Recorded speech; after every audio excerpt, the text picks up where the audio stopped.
para responder a cada um e ajudar as pessoas a ter um conhecimento de Deus. Então ele está ali para conduzir esse rebanho a Deus. Ele terá que transmitir aquilo que Deus passa para ele, vai transmitir para esse povo. Então nós vemos que os discípulos aprenderam diretamente de Jesus. Veja bem que não foram todos que se desenvolveram. Nós vamos ver o exemplo de Paulo, né? Paulo primeiro, ele foi aprender. E nesse trabalho de aprendizado, o Barnabé é que foi ensinar a Paulo tudo que ele precisava saber, foi ajudá-lo. Então ele teve aí um discipulado, foi assim de qualquer maneira. Nós sabemos também que ele foi ao monte na Arábia, provavelmente nós acreditamos que ele foi no mesmo lugar onde Moisés se encontrou com Deus, ele esteve lá também. E lá ele encontrou com Jesus, Jesus ensinou muita coisa para ele. Pode ver que na ceia, por exemplo, lá em 1 Coríntios 11, ele diz, olha, o que eu vou dizer agora eu não aprendi de homem nenhum, aprendi diretamente do Senhor. Então Jesus ensinou muita coisa para ele, ele teve um encontro realmente com Jesus. E não foi só esse, foi várias vezes. Então ele foi tendo um preparo para fazer o seu trabalho. Veja só, não foi só um trabalho intelectual, ele aprendeu muita coisa com Gamaliel, ele aprendeu a letra, mas não aprendeu a revelação dessa letra. Ele aprendeu a revelação da letra com Jesus. E o que ele precisava de saber, como se comportar na igreja, como viver e tal, Barnabé foi ensinando para ele. Então ele teve um preparo, não foi assim de qualquer maneira.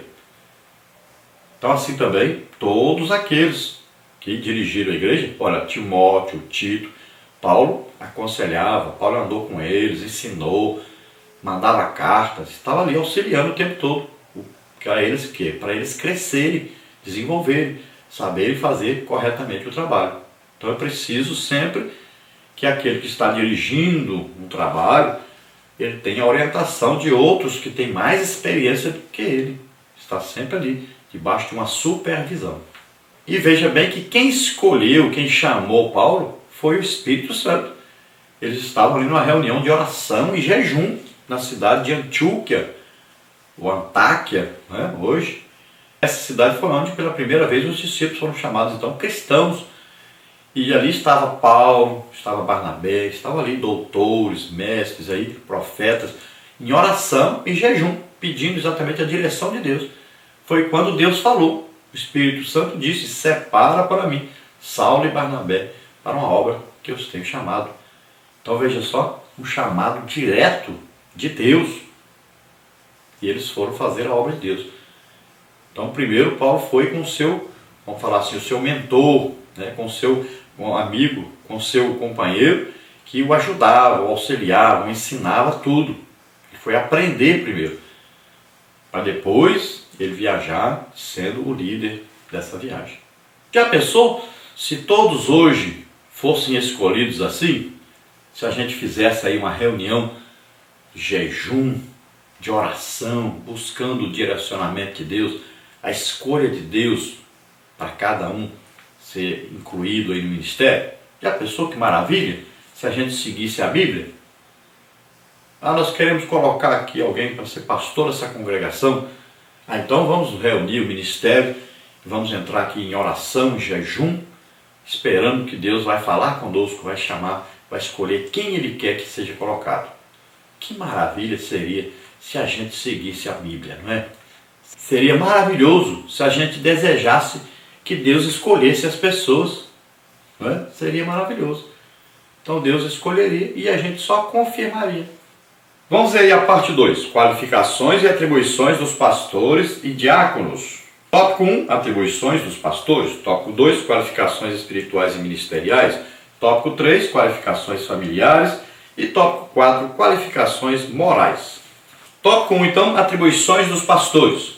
Os que almejam o pastorado necessitam conhecer as atribuições e qualificações que tal atividade exige. Na hora da escolha de um candidato ao santo ministério da palavra, o líder e a igreja, de um modo geral, precisam ver no aspirante algumas características. Então vamos ver aí quais as características, as qualificações que alguém que vai assumir a posição de um pastor de uma igreja, de uma congregação, precisa ter. Não é de qualquer maneira. Então precisa ter aí as qualificações, as atribuições. Então ele vai precisar preencher aí algumas qualificações para poder assumir essa posição. Tópico 2, qualificações espirituais e ministeriais. Paulo apresenta uma lista de 15 qualificações. A primeira, como não poderia deixar de ser, é ter uma vida irrepreensível, ou seja, santa. Viver em santidade não é fácil, mas é possível, pois o Espírito que no crente habita quer operar a santificação. O pastor é o exemplo para o rebanho, por isso precisa ter uma vida libada. O pastor também precisa ter conhecimento bíblico, sendo apto a ensinar. Ter bom testemunho diante da igreja e dos crentes. Não ser neófito, ou seja, inexperiente. Então veja só, Paulo apresenta aqui uma lista de 15 qualificações. Então a primeira é ser irrepreensível, ou seja, não pode ser uma pessoa que todo mundo corrige, todo mundo vê os defeitos, que vive errando. Então essa pessoa tem que ser uma pessoa de vida correta, que todo mundo vê, realmente é uma pessoa, um homem de Deus. Então tem uma posição correta dentro da sociedade que vive. Tem um bom testemunho. Então a vida santa, sem aí problemas, de escândalos, essas coisas. Outra coisa, ele precisa ser apto a ensinar, ou seja, ele precisa saber ensinar. É muito triste alguém que vai dirigir uma igreja e não sabe ensinar. Às vezes ele sabe pregar, mas não sabe ensinar. Então quem vai dirigir a igreja não quer dizer que ele seja um bom pregador, mas ele precisa ser um bom ensinador. Então ensinar a palavra de Deus exige muito estudo da palavra de Deus, exige oração, exige um preparo. Então é preciso que aquele que dirige, ele tenha esse preparo, ele saiba ensinar a palavra de Deus. Ele tem que dar a explicação de cada coisa que ele está ensinando, uma explicação detalhada para a pessoa compreender a palavra de Deus. Então outra coisa que ele precisa ter é o quê? O testemunho diante da sociedade que ele vive, dos que estão dentro da igreja e dos que estão fora da igreja. Já pensou? Um líder aí, onde todas as pessoas de fora da igreja vão falar mal dele, vão dar péssimo testemunho dele? Ele não vai ter credibilidade nessa sociedade, nesse lugar que ele está dirigindo a igreja. Então é preciso ele ter um bom testemunho diante das pessoas que estão ali, tanto os que estão dentro da igreja como os que estão fora da igreja. Também ele não pode ser uma pessoa inexperiente. Então nós não podemos colocar aí um recém-convertido. Ah, mas ele gosta de ler a Bíblia, ele gosta de orar, ele chegou com o gás todo aí, com vontade, o primeiro amor. Pois é, mas não pode. Então, nós temos que ver uma pessoa que tem o quê? Uma experiência com Deus, uma experiência de tratar com pessoas, de cuidar de pessoas, de orientar pessoas. Então, primeiro, ele vai ter que passar por uma experiência. Não quer dizer que ele vai ter que passar por todos os cargos, mas quer dizer que ele vai ter que ter uma experiência dentro desse trabalho, dessa obra do Senhor. Agora, tópico 3, qualificações familiares. Ser casado e ter uma vida conjugal saudável. O pastor deve amar sua esposa, como Cristo amou a igreja e assim mesmo se entregou por ela. Precisa governar bem toda a sua família, seus filhos precisam ser crentes e darem bom testemunho. Se o pastor não cuida da sua família, que é seu primeiro rebanho, como cuidará do rebanho do Senhor? Então veja bem que é exigido agora a parte familiar desse líder. Já pensou um pastor que a mulher dele é conhecida por todo lado como uma mulher que não obedece seu marido, que não cuida da sua casa, dos seus filhos, uma mulher fofoqueira? Já pensou? Já pensou aí um pastor cujos filhos são conhecidos por serem malandros, não trabalharem, darem péssimo testemunho, namorarem aí na prostituição? Imagine que crédito esse pastor tem. Muita gente vai deixar de se converter, vai deixar de ir para a igreja porque conhece a família do pastor. Então, esse pastor, ele deve ter uma autoridade dentro da sua família, deve ser exemplo para as outras famílias. É um pastor que ama a sua esposa obedece ao seu marido, ele tem os seus filhos debaixo de uma sujeição, ou seja, os seus filhos vão para a igreja, participam do trabalho da igreja, dão bom testemunho no colégio, no trabalho. Então a família cristã, um exemplo para as outras famílias. No tópico 4 agora, qualificações morais. Então ele deve ser honesto, sincero, verdadeiro, hospitaleiro ou acolhedor, sabendo tratar bem as pessoas, não dado ao vinho, não usuário de bebidas alcoólicas, não espancador, ou seja, não violento, agressivo, não cobiçoso nem ganancioso, ser sóbrio, simples, moderado, não contencioso, não avarento. Infelizmente há igrejas que desprezam esses aspectos na hora de separar pessoas ao ministério pastoral. Então ser honesto, sincero, verdadeiro, olha aí. Então qualidades positivas, né? Uma pessoa que ele tem aí uma sinceridade no seu agir. E ele não está aí uma hora de um jeito, outra hora de um jeito, uma hora ele pensa uma coisa, outra hora pensa outra coisa. Então, de uma maneira, de repente ele age de uma maneira, de repente ele age de outra maneira. Então ele é sempre equilibrado.